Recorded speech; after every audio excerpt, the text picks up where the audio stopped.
What's going on, everyone? Welcome back to my channel. Now that Army of the Dead's hit Netflix, today we're ranking all 9 of Zack Snyder's films from worst to best. Before we begin, let me know in the comments what your thoughts on each of Zack Snyder's films were. As a reminder, this is just my list, not a definitive ranking. I'd also like to emphasize that Zack Snyder tends to be a pretty polarizing director, and the reception towards his films tends to be very love it or hate it. I am also not a die-hard Zack Snyder fan. I actually do like a few of his movies, otherwise I probably would have not done this list, but I wouldn't say I loved some of these movies the way a lot of his more passionate fans do. And I know he has his dedicated fan base. So a few of these might be hot takes, so let's just be respectful in the comments. But in the meantime, make sure to hit that thumbs up button if you like these ranking videos, as it helps me out immensely by getting my channel out there. And if you're new here, I hope you consider hitting that subscribe button so you can stay up to date with more movie-related content on a near daily basis. So let's not waste any more time and let's jump into the list. In last place is Sucker Punch, the definition of a hot mess. Snyder described this movie as being a critique on the objectification of women, yet he never once offers anything to say on the subject, and it becomes what it set out to deconstruct. While he nails the visuals, and there are some entertaining fight scenes, the story's structure is incoherent and disjointed, with fantasy sequences within fantasy sequences that we're led to believe aren't even real for most of the movie, only for it to do a total 180 towards the end and let us know, hey, it actually was all real. Yet you're so emotionally detached for much of the film, especially because you learn literally nothing about any of these characters, that you don't get that sense of emotional satisfaction when it all comes together. I get this was a big passion project for Snyder, and if a filmmaker wants to tell their story, then I'm all for it. I'm always supportive of creators being able to create. But that doesn't mean I have to like the movie, and this just does not work for me. And as a result, it's since left me weary whenever I hear we're going to get Snyder's, quote, complete vision for a project. At number 8 is Legend of the Guardians, The Owls of Ga'Hoole, an animated adventure that thinks of itself as really epic, and to be fair, it had the potential to be really epic. But unfortunately, it falls completely flat. This is a journey that tries covering so much in just an hour and a half, and it feels rushed. Characters bounce around quickly from location to location, and rarely does the film just take a second to breathe and soak it all in. When we meet important characters for the first time, who've been built up over the course of the film, they feel like just about any other character here, with everyone having more or less the exact same personality. On top of that, while the film looks great, with some beautiful animation, this doesn't seem to know who it's geared towards. There are times the film feels silly, with some of the owls having this humorous but childish banter that adults won't care for, but then those will be immediately followed by brutal fight scenes that are filmed really well, but are way too violent for younger kids. And in its attempts at appealing to all audiences, it just results in jarring tonal shifts. While it does have its redeemable moments, and it is well-intentioned, it ultimately falls short of what it set out to accomplish. At number 7 is Batman vs Superman, Dawn of Justice. Now, I know people have come around to this in the past few years and say it's actually really misunderstood, but even upon rewatching it, I still found it to be a totally misguided effort. Though, to be fair, I place the blame more on Warner Brothers than on Snyder himself. Basically, this tries to be 3 movies at once: a Man of Steel sequel, a Justice League prequel, and its own narrative about the 2 title characters going head-to-head. And because of that, it gets pulled in so many different directions, and it feels all over the place. I even watched the Ultimate Edition for my latest rewatch, which I was told made it so much better, but for me, it only made the movie slightly more tolerable. It basically made a more coherent version of a story still full of issues. It's very clear the direction that it went in was mainly the result of Warner Brothers trying to cut corners and catch up to Marvel without putting in the proper world building that went into a Marvel production. On top of that, the tone is just way too depressing. And I gotta be honest, I am really not a fan of Jesse Eisenberg as Lex Luthor, who does this pseudo Heath Ledger as the Joker knockoff that comes off as really forced and really cringy. Now, there are things I like. I thought Ben Affleck and Henry Cavill were both solid. I thought there were some good action scenes, including that first Batman fight, but the final product is less than the sum of its parts. At number 6 is 300, a decent enough movie that is all style, but I found to have little substance. Now, this is a film that looks great. I really enjoyed the effort to give off that comic book feel. I like a lot of the bloody, over-the-top violence, and I thought the hammy delivery by just about all the actors was fun. Now, while I get that's part of the film's appeal and it's what put Zack Snyder on the map, for me, it's just a bit much. These are uninteresting characters who look cool and say nearly all their lines in a very distinct manner, but you just have no emotional attachment to any of them whatsoever. If you like some of the actors, that will be the only investment you really have in them, like Gerard Butler or Michael Fassbender. But beyond that, I found it hard to care. I think the mindless action scenes are done well enough that I don't mind the movie, and I wouldn't say I dislike it, but it's not the grand, sweeping epic that it thinks of itself to be.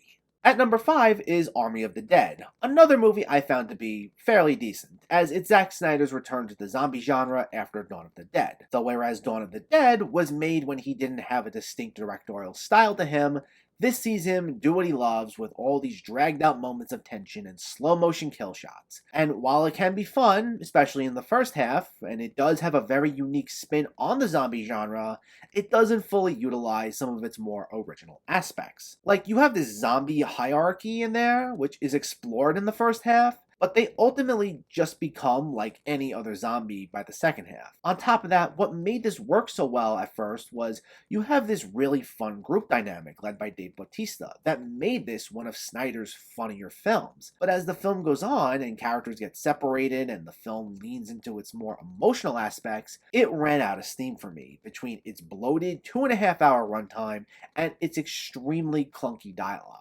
Now, it's not a bad movie, and it's good for some mindless entertainment, but it needed to be shortened, and some of the dialogue needed to be fine-tuned, and then it would have been a bit higher for me on this list. At number 4 is the Snyder Cut of the Justice League, a much more complete version of the 2017 theatrical cut that is definitely a step up from that version. And everything from here on out, I'd say, is at least pretty solid. Here, Snyder does away with any and all footage shot by Joss Whedon for the 2017 movie and adds back in all of his footage from that time, and he even added in some new scenes he shot not too long beforehand. And what results is a 4-hour movie, which is both a good and a bad thing. Now, it's good because it goes through each of these characters, gives us all the backstory we need, makes Steppenwolf a lot more compelling, and it gives better context to some of the conflict and makes the characters feel more three-dimensional. It tells a complete, emotionally resonant story that feels coherent. The problem is that you also feel that 4 hours a number of times. Part of it stems from Snyder being too Snydery and giving us his usual slow-mo when it really wasn't needed, and it brings the movie to a grinding halt at times. But the main issue is that, because you need 4 hours to tell all of these characters' stories, it's clear that this is still ultimately the victim of Warner Brothers' own bad decision-making, and that these characters should have received their own solo movies prior to this film so that we can get to the point with just about everything a lot quicker. I mean, Cyborg's story alone is enough to be its own movie. So this is ultimately nothing I'd want to revisit again in its entirety anytime soon, simply because I don't want to dedicate 4 hours to just one movie. Like, even when I first watched it, I had to split it up into 2 parts, so that was a bit of an issue for me. That being said, it's still worth watching at least once if you haven't seen it yet, because it is legitimately good.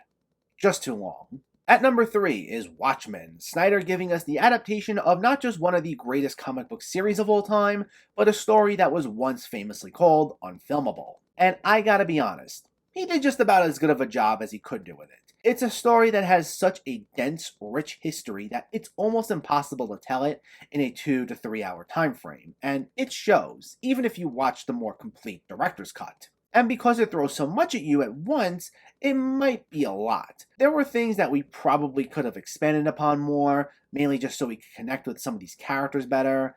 Plus, there were aspects of the original story that were specifically written with the comic book format in mind that don't translate quite as well to film. So a few things do come off as a bit clunky here and there. On top of that, the film's ridiculously dark tone can be a bit much, especially since you're thrusted into it from the beginning.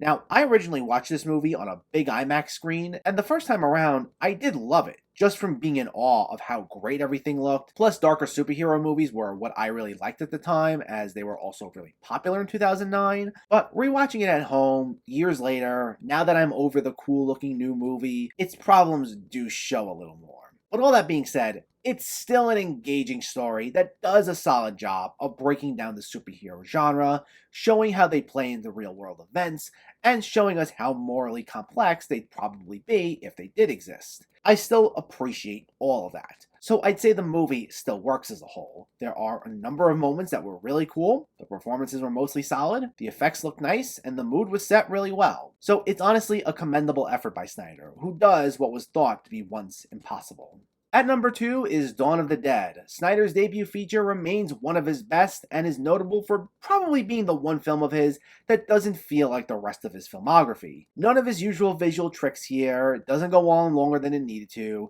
It's just Snyder focused on telling a compelling story set against a zombie outbreak. And for the most part, he succeeds, showing us a number of people just doing their best to survive while trapped in a mall. This is probably one of the more graphic and cynical of Snyder's movies. A number of death scenes are pretty gruesome, and its ending is most notably a bit of a downer, though it's probably one of the more realistic endings you can go with in a zombie movie. Plus, I liked a lot of the interpersonal drama that mounted among some of the inhabitants in the mall. My only complaint would be that some of it isn't seen all the way through. Like, by the second half, it becomes more of your straightforward zombie action movie, rather than a character-driven story set against a zombie outbreak. But that aside, the film as a whole is still really engaging, and what character drama we did get was told well in between some fun moments of zombie action.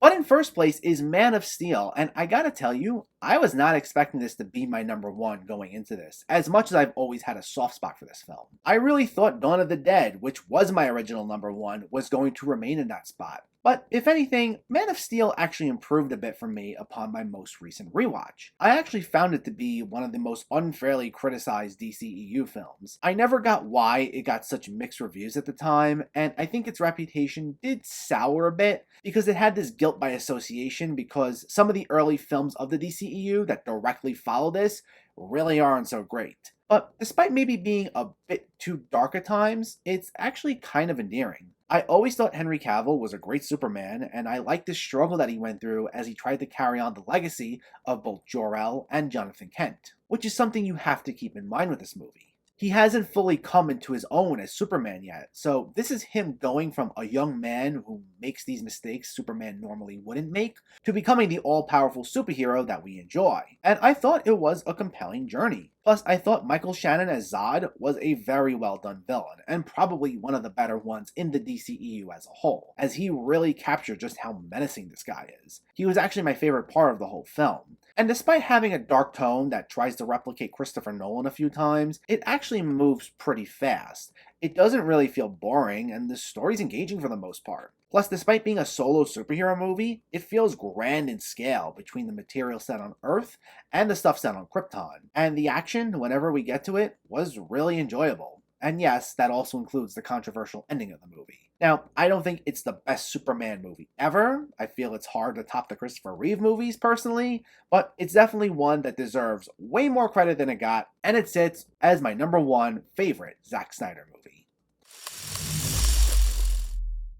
And that's my ranking of Zack Snyder's movies. It was fun getting to do this, as I really haven't seen a lot of these movies in like 10 years or so. So it was nice being able to revisit these, especially since what I look for in movies has changed since then. Some held up well for the most part, while others not so much. But stay tuned for more director review series and more franchise review series coming soon. But let me know, what's your ranking of Zack Snyder's movies? Did you agree with this list at all? Did you disagree? Let me know in the comments below so we can discuss. Also, if you enjoyed this video, please like it and share it. And for more movie reviews and film discussion, please make sure to hit that subscribe button to stay updated. Thanks for watching, everyone, and keep having fun with film.